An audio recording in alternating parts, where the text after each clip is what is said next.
जय श्री राम, भारत माता की जय। वंदे मातरम। पंडित दीनदयाल उपाध्याय अमर रहे। श्यामा प्रसाद मुखर्जी अमर रहे। कुशाभाऊ ठाकरे अमर रहे। भारतीय जनता पार्टी जिंदाबाद जिंदाबाद। ग्राम पंचायत भाजी पानी के समस्त मतदाता बंधुओं, माताएं, बहनें एवं वरिष्ठ जन, जैसे कि आप सभी जानते हैं, 1 जुलाई को ग्राम पंचायत भाजी पानी सरपंच पद के चुनाव होने जा रहे हैं और इस चुनाव में ग्राम पंचायत भाजी पानी की तकदीर और भाजी पानी की तस्वीर दोनों बदलने का यह चुनाव है। 2015 में जब हम सरपंच चुनाव जीत करके आए तो गांव की जनता जनार्दन की अनेकों आशाएं और अनेकों इच्छाएं थी, जिसको हमने पूरा करने का प्रयास किया है। अभी भी कुछ लोग असंतुष्ट होंगे, क्योंकि योजनाओं का लाभ सिर्फ उन व्यक्ति को दिया जाता है जो इस योजनाओं के माध्यम से पात्रता रखते हैं। कुछ गड़बड़ी इस बात की थी कि पूर्व की पंचायतों के प्रतिनिधियों के द्वारा गांव का कोई भी मास्टर प्लान नहीं बनाया गया था, जिसके चलते ग्राम के ही अनेकों परिवार सरकार की अनेकों योजनाओं को प्राप्त करने में सक्षम नहीं हो पाए। किंतु मैं आपको आशा और विश्वास के साथ कह सकता हूँ कि इन 7 वर्षों में जितनी भी गड़बड़ियाँ पूर्व में हुई थी उनको सुधारने का हमने प्रयास किया है। गांव के ज़्यादा से ज़्यादा लोगों को रोजगार देने के लिए, गांव के ज़्यादा से ज़्यादा लोगों को मकान उपलब्ध कराने के लिए, गांव के ज़्यादा से ज़्यादा लोगों को ज़मीन का टुकड़ा दिलाने के लिए, ज़मीन के पट्टे दिलाने के लिए, सामुदायिक शौचालय हो या व्यक्तिगत शौचालय हो उनको दिलाने के लिए, हमारी कल्याणी माताएं बहनें हैं उन्हें विधवा पेंशन दिलाने के लिए, हमारे निःशक्त जन हैं उनको दिव्यांग पेंशन दिलाने के लिए, वरिष्ठ जन हैं वरिष्ठ जनों को पेंशन दिलाने के लिए, और अनेकों प्रकार की जितनी भी शासन की योजनाएं थी, इन सभी योजनाओं को हमने पूरी ईमानदारी के साथ प्रत्येक घर तक कैसे पहुंच सकती है इसका प्रयास किया है और लगभग 70 से 80% तक इसमें हमें कामयाबी मिली। किंतु 2 साल के कोरोना काल के समय में, कोरोना काल को देखते हुए, सरकार की गाइडलाइनों को देखते हुए अनेकों प्रकार के ऐसे कार्य थे जिन्हें हम कार्य करने में बाध्य रहे हैं। किंतु आशा और पूर्ण विश्वास है कि 1 तारीख को जो चुनाव होने जा रहे हैं, इस चुनाव में ग्राम पंचायत भाजी पानी भारतीय जनता पार्टी का प्रत्याशी कुमारी बीना धुर्वे जीत करके विजयी होकर के आए और उनके माध्यम से हम क्षेत्र का चहुमुखी विकास करें। आपने देखा होगा कि पूर्व के समय कांग्रेस शासनकाल में मातृ इंदिरा आवास योजना के माध्यम से 2 मकान आया करते थे, लेकिन केंद्र में भारतीय जनता पार्टी की सरकार है, नरेंद्र मोदी जी की सरकार है और इस सरकार के माध्यम से हमने देखा है कि प्रधानमंत्री आवास के माध्यम से गरीब के लिए रहने के लिए 2 रूम का मकान और वो भी पक्का मकान स्लैब वाला, लागत 1.5 लाख रुपए की प्रदान किए जा रहे हैं, जिससे कि गरीबों को उनका हक मिल रहा है। इसी प्रकार प्रधानमंत्री उज्ज्वला योजना के माध्यम से गैस के सिलेंडर देना, स्वच्छ भारत मिशन अंतर्गत प्रत्येक परिवारों को स्वच्छता के प्रति जागरूक करने के लिए 12,000 रुपये की राशि की प्रोत्साहन स्वरूप देना, ताकि वो गरीब परिवार उससे शौचालय का निर्माण करा सके और शौचालय का उपयोग कर सके। इसके साथ साथ 2015 में गांव की सबसे बड़ी समस्या हुआ करती थी पीने के पानी की समस्या को देखते हुए हमारे जो पुराने जल स्रोत थे, हमने उन जल स्रोतों का जीर्णोद्धार किया। उसके बाद पाइपलाइन का विस्तारीकरण किया और उसके बाद भी समस्या नहीं टली तो हमने टैंकरों के माध्यम से प्रत्येक परिवारों को भरपूर पानी देने का प्रयास किया। इसके साथ साथ हम जब विकास की बात करते हैं तो हमने देखा था कि हमारा जो शमशान घाट की भूमि है वो मात्र 100 बाई 100 फीट की भूमि में रह गया था। किसी कारणवश किसी भी जनप्रतिनिधि ने उस भूमि को मुक्त नहीं कराया था। आज ग्राम पंचायत भाजी पानी में हमारे नेतृत्व में, भारतीय जनता पार्टी के नेतृत्व में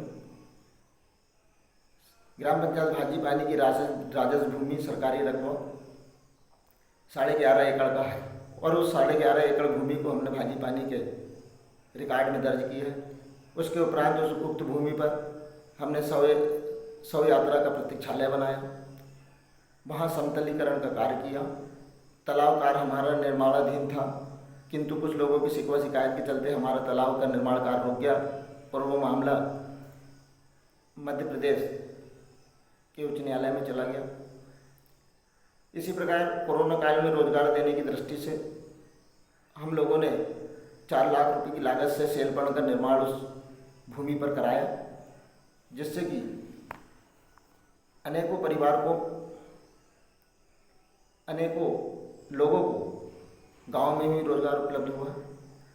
हमने गांव में महिला सशक्तिकरण के क्षेत्र में कार्य किया है। गांव की 2 बेटियाओं को हमने क्रमशः आंगनवाड़ी कार्यकर्ता और आंगनवाड़ी सहायिका के रूप में नियुक्त किया। इसी के साथ साथ जब हम देखते हैं कि गांव में उचित न्याय की जब बात आती है तो हमने कई परिवारों को ऐसे देखा है कि पारिवारिक झगड़ों में वे लड़ लेते थे, झगड़ लेते थे और किसी तीसरे परिवार के हस्तक्षेप के चलते भाई भाई की रिपोर्ट कर देता था, बेटा बाप की रिपोर्ट कर देता था, देवरानी जेठानी की रिपोर्ट कर देती थी और ऐसे कई मामले चौकी चले जाते थे जहाँ पर उन्हें बहुत प्रताड़ित होना पड़ता था। किंतु पंचायत की सूझबूझ और समन्वय के कारण ये संभव हुआ कि हमने ज़्यादा से ज़्यादा पक्षों को गांव में बैठ करके ही समझा बुझा करके पुलिस और न्यायालय के चक्कर से बचाया, जिससे उनका पैसे भी बचा है और उनका समय भी बचा है और आज वे अपना अच्छा जीवन व्यतीत कर रहे हैं। हम लोगों का प्रयास रहा है, राजनीतिक क्षेत्र हो, सामाजिक क्षेत्र हो, आर्थिकता का क्षेत्र हो, चाहे वह सांस्कृतिक के क्षेत्र में, हम लोगों ने प्रयास किया है कि हमेशा से जन सेवा कैसे की जा सकती है। सांस्कृतिक क्षेत्र में हमने देखा है कि हमारे राष्ट्रीय पर्व आते हैं 26 जनवरी, 15 अगस्त और इन त्योहारों में राष्ट्रभक्ति की भावनाओं को लेकर के हम जनमानस में काम करते हैं। इससे ये देखने में आता है कि हमारे गांव का वातावरण राष्ट्रवाद की ओर बढ़ता है। सांस्कृतिक कार्यक्रम हम कराते हैं, गांव की प्रतिभाओं को निखारने का काम करते हैं, डांस कंपटीशन कराते हैं, रंगोली प्रतियोगिता कराते हैं, कुश्ती पहलवानी कराते हैं। इसी के साथ साथ हमारा भुजलिया का मेला आयोजित होता है। उस भुजलिया के मेले में पारंपरिक तरीके से गीत गायक, भुजलिया का विसर्जन, गांव में आने वाले 20 से 25 हज़ार की जो जनरेशन गांव में मेला देखने आती है उनके लिए उचित व्यवस्थाएं, जहां पर हमारा भुजलिया का विसर्जन होता है उस स्थान पर बैरिकेडिंग लगा करके जनहानि ना हो उसको देखते हुए हम सारी मूल व्यवस्थाएं वहां पर रखते हैं। अनेकों क्षेत्र में हमने काम किया है। जिन वार्डों में बिजली नहीं हुआ करती थी, सड़कें नहीं हुआ करती थी, नालियाँ नहीं हुआ करती थी, उन जगह पे हमने ये सारी व्यवस्थाएं, मूलभूत सुविधाएं उपलब्ध कराई है। पानी की व्यवस्था के लिए हमने पाइपलाइन का विस्तारीकरण किया है। आंगनवाड़ी भवन नहीं था, आंगनवाड़ी भवन हमारा निर्माणाधीन है। बहुत दिनों से जनता की डिमांड थी कि उच्च स्तरीय पानी की टंकी बनना चाहिए। जल जीवन मिशन के अंतर्गत 75,000 लीटर की पानी की टंकी निर्माणाधीन है। भुजलिया घाट पर हमने बाजार की दृष्टि से सामुदायिक शौचालय का निर्माण किया ताकि बाजार में आने वाली माताएं बहनें उसका उपयोग कर सकें, आने वाले यात्री उसका उपयोग कर सकें, हमारे भुजलिया घाट साफ सुथरा रह सके।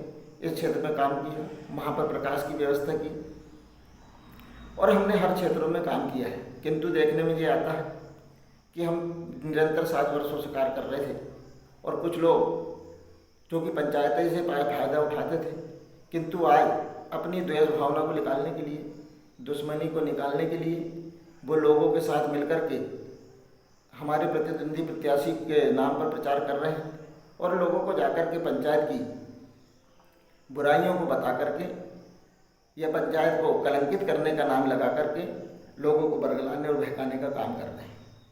मैं इस हमारे ऑडियो वीडियो क्लिप के माध्यम से उन विरोधियों को भी अवगत करा देना चाहता हूँ कि आपके यदि मंसूबे मुझे हराने के हैं तो मेरी हार नहीं है। यदि बिना ध्रुवे किसी प्रकार से चुनाव में हारती है तो ये हार गरीबों की हार होगी, इस गांव में निवास करने वाले प्रत्येक परिवार की होगी। दुश्मन बेरी जो भी होगा, छल कपटी जो होगा वो छल कपट के साथ काम करेगा, लेकिन हम सिर्फ एक ही भावनाओं को लेकर के समाज में काम करते हैं कि समाज सेवा कैसे हो सकती है, समाज में नारियों का सम्मान कैसे हो सकता है, हमारे बच्चों की प्रतिभाओं को कैसे निखारा जा सकता है, गांव का विकास और निर्माण कार्य कैसे हो सकता है और गांव के माध्यम से देश को प्रगति पथ पर कैसे ले जाया जा सकता है, इस ओर हम 24 घंटे काम करते हैं। किंतु कुछ लोग अपने तुच्छ लाभ के लिए, अपनी द्वेष भावनाओं को निकालने के लिए अनेकों प्रकार के लोग एकत्रित होकर के बीना ध्रुवे जी को हराने का प्रयास कर रहे हैं। मैं उन विरोधियों को भी कहना चाहता हूँ कि आप सबसे पहले अपने गिरेबान में झांकिए, अपना मूल्य चरित्र को जानिए, आपका पुराना अतीत को पहचानिए कि आप क्या थे, क्या है और क्या करने जा रहे हैं। क्या आपकी बातों को जनता स्वीकार करती है या नहीं करती है, ये बात का विषय है। किंतु आप एक कन्या को हराने के लिए झूठा प्रपंच रच करके, दारू शराब बांट करके, लोगों को ओछी मानसिकता से बरगला करके चुनाव नहीं जीत पाएंगे। और यदि ऐसा होता है तो ये गांव की जनता की हार होगी, हमारी बेटी की हार होगी। फिर भी हम इसे स्वीकार करेंगे, किंतु मुझे पूर्ण और विश्वास है कि मैं भारतीय जनता पार्टी का कार्यकर्ता हूँ। भारतीय जनता पार्टी ने अनेकों योजनाएं बनाई। इस योजनाओं के माध्यम से हमने देखा है कि गरीब परिवारों को 1 रुपये किलो अनाज मिलता था, किंतु 2 साल से कोरोना काल चल रहा है, इसलिए हमारे प्रधानमंत्री जी ने अन्न उत्सव मना करके प्रति माह प्रति परिवार को 5 किलो अनाज मुफ्त देने का वादा किया और यह कार्य अनवरत हमारा चल रहा है। हमने देखा है कि जब बात कोरोना काल की आई, उस समय यही सारे लोग, चेहरे इनके दिखते नहीं थे, ये लोग मुँह छुपाते थे, किंतु समाज में हम लोग जन जागृति लाने के लिए, समाज के दीन दुखियों की सेवा करने के लिए भारतीय जनता पार्टी के प्रदेश के अध्यक्ष के द्वारा इस मध्य प्रदेश में सेवा ही संगठन 1 और सेवा ही संगठन 2 चलाया गया। इन सेवा ही संगठन 1 और 2 में हम सभी भारतीय जनता पार्टी के कार्यकर्ताओं ने गांव में निवास करने वाली दीनहीन, निःशक्त, असहाय गरीब परिवार के लोगों को भोजन के पैकेट बना करके उनको उपलब्ध कराए। राशन के पैकेट बना करके हमने उन्हें उपलब्ध कराए हैं। उनके दुख सुख को बांटने का काम किया है। कोरोना काल में कोरोना बीमारी से बचने के उपाय उन्हें बताए हैं। और कोई परिवार यदि कोरोना बीमारी से ग्रसित हो भी गया तो उसे बचाने के लिए किन किन गोली दवाइयों का, किन किन गाइडलाइनों का पालन करना है, कौन कौन सी दवाई गोली कहाँ से उपलब्ध कराना है, ये सारी चीज़ों की व्यवस्था बनाने में हम और हमारे भारतीय जनता पार्टी के कार्यकर्ता निरंतर 24 घंटा कार्य करते थे।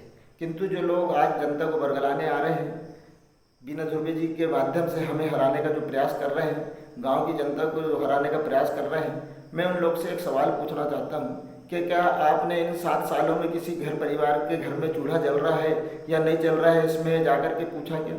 मैं आप लोगों से ये पूछना चाहता हूँ कि गांव में जब दीन दुखी गरीब परिवार की अंत्येष्टि हो जाती थी, आपने कभी वहाँ 100 रुपये 50 रुपये की मदद की क्या? क्या उनके अंत्येष्टि कार्य में जाकर के उनके दुख बांटने का कार्य किया क्या? मैं आपसे ये पूछना चाहता हूँ, जो आप लोगों को शादी ब्याह में 1 बोरा चावल या 1 टीन तेल दे करके अपनापन जताना चाहता है, मैं आपसे पूछना चाहता हूँ कि गांव के लोगों के ऊपर जब संकट आया, कोरोना काल आया, अनेकों परिवार हमसे बिछड़ गए, अनेकों परिवार के सदस्य स्वर्गलोक को स्थापित हो गए, ऐसे समय में आप कहाँ थे? यदि आपको समाज सेवा करनी है तो आइए, आप हमारे साथ मिलकर के समाज सेवा करिए, किंतु षड्यंत्र पूर्वक कार्य करने का आपकी जो मंशा है, ये आपकी कभी सफल नहीं होगी। गांव की जनता जनार्दन ने आपको भी देखा है, आपके परिवार को भी देखा है और आपकी 3 पीढ़ियों को देखा है, किसका क्या चाल है, किसका क्या चरित्र है, ये तो आने वाले समय में अब जनता ही बताएगी। मैं आपको सचेत करना चाहता हूँ कि यदि आपने गांव के हित में, समाज के हित में रोड़ा डालने अटकाने का प्रयास किया तो मैं आपको कभी माफ़ नहीं करूँगा, गांव की जनता आपको कभी माफ़ नहीं करेगी और समय आने पर आपको उचित जवाब दिया जाएगा। इसी के साथ ज़्यादा न कहते हुए समस्त ग्राम की जनता जनार्दन से मैं निवेदन और आग्रह करना चाहता हूँ कि 1 जुलाई को चुनाव होने जा रहे हैं। गाँव की बेटी, गाँव की कन्या बीना ध्रुवे जी इस चुनाव में सरपंच का प्रतिनिधित्व कर रही हैं। उनका चुनाव चिन्ह चश्मा है। पहले खाने पर ही चश्मे का निशान बना हुआ है। आप पहले खाने पर चश्मा पर मोहर लगा करके भारी मतों से विजयी बनाएं ताकि गांव की उन्नति और विकास हो सके। इससे ज़्यादा मैं कुछ नहीं कहूँगा। सिर्फ एक ही आग्रह रहेगा कि गांव की जनता जनार्दन भोली भाली भी है, समझदार भी है और किसी के बहकावे में नहीं आने वाली है। यदि कोई बहरूपिया आपके घर आकर के छलावा करता है पैसे देने की बात करता है, आपको खाद्य सामग्री देने की बात करता है, कपड़े लत्ते देने की बात करता है, वो व्यक्ति 4 दिन भर आएंगे, 4 दिन के बाद उनका खुद के रोजगार का ठिकाना नहीं है, उनके परिवार का कोई बैकग्राउंड नहीं है, वे कभी समाज सेवा नहीं कर सकते, सिवाय शोषण के कुछ नहीं होगा। इसलिए जनता ये बात को मन में गांठ बांध ले कि जो लोग आपके द्वार आ रहे हैं उनकी चिकनी चुपड़ी बातों में नहीं आना है। हमने पूर्व के समय इन सभी लोगों को इस गांव का नेतृत्व करने को दिया है। इनके शासनकाल में सिवाय जनता का शोषण और गरीबों का हित मारने के अलावा कुछ नहीं हुआ। इन्हीं के साथ मैं अपनी बारी को विराम देता हूँ। भारत माता की जय, वंदे मातरम।